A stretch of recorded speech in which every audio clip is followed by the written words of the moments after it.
ان الدین عند اللہ الاسلام۔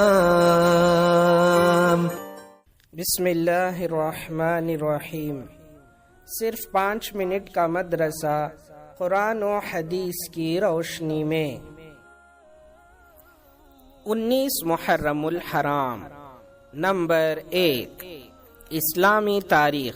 حضرت ابراہیم علیہ السلام کی قوم کی حالت۔ حضرت ابراہیم علیہ السلام نے جس خاندان اور ماحول میں آنکھیں کھولی اس میں شرک و بت پرستی اور ضلالت و گمراہی بالکل عام تھی۔ سارے لوگ بتوں کی پوجا کرتے اور چاند، سورج اور ستاروں کو اپنی حاجت و ضرورت پوری کرنے کا ذریعہ سمجھتے۔ ہر ایک نے اللہ تعالیٰ کی طاقت و قدرت اور وحدانیت کو بھول کر بے شمار چیزوں کو اپنا معبود بنا لیا تھا۔ خود حضرت ابراہیم علیہ السلام کے والد آزر اپنی قوم کے مختلف قبیلوں کے لیے لکڑیوں کے بت بناتے اور لوگوں کے ہاتھوں فروخت کرتے تھے، اور پھر لوگ اس کی پوجا کرتے تھے، یہاں تک کہ آزر خود اپنے ہاتھوں سے بنائے ہوئے بتوں کی پوجا کرتے اور ان سے عقیدت و محبت کا اظہار کرتے تھے۔ ایسی جہالت و گمراہی اور حق و صداقت سے محروم ماحول میں حضرت ابراہیم علیہ السلام نے توحید کی آواز لگائی اور لوگوں کو سمجھایا، مگر کسی نے آپ کی دعوت کو تسلیم نہیں کیا اور سختی کے ساتھ مخالفت کرنے لگے۔ نمبر 2، اللہ کی قدرت، زبانوں کا مختلف ہونا۔ اللہ تعالیٰ نے دنیا میں بے شمار قوموں کو پیدا فرمایا جن کی زبان ایک دوسرے سے الگ ہے۔ کسی کی زبان عربی ہے، کسی کی فارسی، کسی کی انگریزی ہے تو کسی کی اردو اور ہندی، جبکہ ایک قسم کے جانور اور پرندوں کی بولی ایک ہوتی ہے، لیکن انسانی قوموں کی بولیاں بالکل مختلف ہے۔ بلکہ انسانوں میں سے ہی مردوں، عورتوں اور لڑکے لڑکیوں کی آواز بھی ایک دوسرے سے جدا ہوتی ہے، حالانکہ سب کی زبان، ہونٹ، تالو، حلق وغیرہ ایک ہی طرح کے ہیں۔ اس کے باوجود انسان کی زبان، آواز اور لب و لہجے کا مختلف ہونا اللہ کی عظیم قدرت ہے۔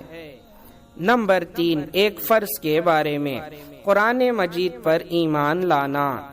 قرآن میں اللہ تعالیٰ فرماتا ہے، اے ایمان والوں، اللہ کی ذات، اس کے رسول اور اس کی کتاب یعنی قرآن پر ایمان لاؤ جس کو اللہ نے اپنے رسول پر نازل فرمایا، اور ان کتابوں پر بھی ایمان لاؤ جو ان سے پہلے نازل کی جا چکی ہیں۔ سورہ نساء آیت نمبر 136۔ خلاصہ، قرآن کریم کو اللہ تعالیٰ کی اتاری ہوئی کتاب سمجھنا اور اس کے حرف بہ حرف صحیح ہونے کا یقین رکھنا فرض ہے۔ نمبر 4، ایک سنت کے بارے میں، مانگنے والوں کو نرمی سے جواب دینا۔ حضرت علی رضی اللہ عنہ بیان کرتے ہیں کہ رسول اللہ صلی اللہ علیہ وسلم سے جب کوئی حاجت طلب کرتا تو آپ صلی اللہ علیہ وسلم اس کی ضرورت پوری فرماتے تھے، اگر نہ فرما سکتے تو بہت نرمی اور اخلاق سے اس سے کہتے اور معذرت فرماتے۔ خلاصہ، سوال کرنے والوں کو کچھ نہ کچھ دے دینا چاہیے، اگر کچھ نہ ہو تو اس سے نرمی کے ساتھ معذرت کر دینا چاہیے، اسے جھڑکنا اور لان و تان کرنا درست نہیں ہے۔